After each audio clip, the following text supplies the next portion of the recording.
গতি ড্রিবলিংয়ে লেফট উইংয়ে বাংলাদেশের আশার প্রতীক 18 বছর বয়সে ইতালিয়ান ক্লাবের মূল দলে জায়গা করে নেওয়া, অল্পদিনে বাংলাদেশের মানুষের হৃদয়ে জায়গা করে নেওয়া।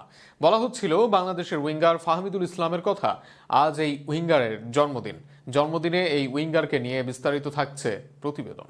মৃতপ্রায় বাংলাদেশ ফুটবল জীবিত হয় হামজার আগমনে। হামজার বাংলাদেশের হয়ে খেলা, তার আগমনে যেন ফুটবলে আসে মানুষের নজর। কিন্তু ফুটবলটাকে বাংলাদেশের মানুষ আবার পুনরায় ধারণ করেন একজনের কল্যাণে, তিনি ফাহমিদুল ইসলাম।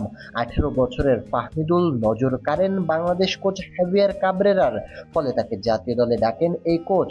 তাৎক্ষণিক ভক্তদের মধ্যে আগ্রহ তৈরি হয়, কে এই ফাহমিদুল ইসলাম। ইতালিয়ান চতুর্থ স্তরে খেলা এই খেলোয়াড়কে দেখার জন্য মুখিয়ে থাকেন সবাই, কিন্তু শেষ মুহূর্তে দল থেকে তাকে বাদ দেন কোচ ক্যাবরেরা।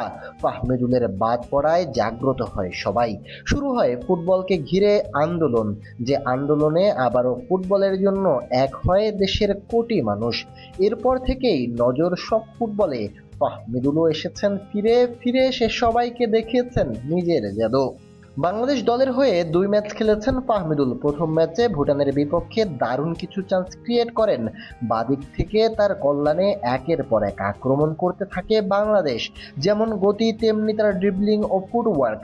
আক্রমণ ভাগে ডান দিকে এতদিন রাকিবের উপর ভরসা করত বাংলাদেশ, সেখানে এবার বাম দিকে এসেছেন ফাহমিদুল।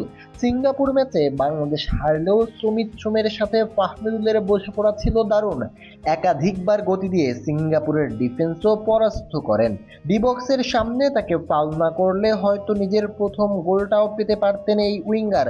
অবশ্য এর ফাঁকেও নিজেকে দুর্ভাগা ভাবতেই পারেন ফাহমিদুলের জন্ম বাংলাদেশের ফেনী জেলায়, যদিও এরপর ইতালিতে চলে যান তিনি। ইতালির দ্বিতীয় বিভাগের 2 দল স্পেজিয়া ও সাম্পদোরিয়ার ক্লাবে বড় হয়েছেন ফাহমিদুল, যে 2 ক্লাবে খেলেছে ইতালির সর্বোচ্চ স্তর সিরিয়াতে। সাম্পদোরিয়ার অনূর্ধ্ব 18 দলের হয়ে দারুণই খেলেছিলেন ফাহমিদুল। 25 ম্যাচে করেন 4 গোল, কিন্তু এক ইনজুরি কাল হয়ে দাঁড়ায় তার জন্য।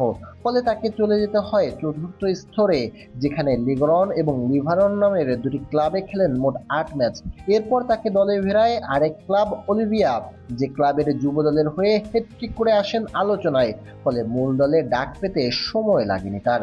এর মাঝে মূল দলে আছেন ফাহমিদুল। প্রস্তাব পেয়েছেন সিরিয়া সি বা ইতালির 3য় বিভাগ লিগের ক্লাব থেকেও, তবে সেখানে না গিয়ে অলিভিয়ার সাথে প্রস্তাব বাড়ান ফাহমিদুল। তবে যে পরিমাণ প্রতিভাবান ফাহমিদুল, তার সামনে দারুণ ভবিষ্যৎ আছে নিশ্চিত। কেননা মাত্র 18 বছরেই মূল দলে নিয়মিত ফাহমিদুল যদি নিজেকে আরো ইমপ্রুভ করতে পারেন, তবে সিরিয়া বি তে আগামী দিনগুলোতে দেখার সম্ভাবনা ভালোভাবেই আছে তার।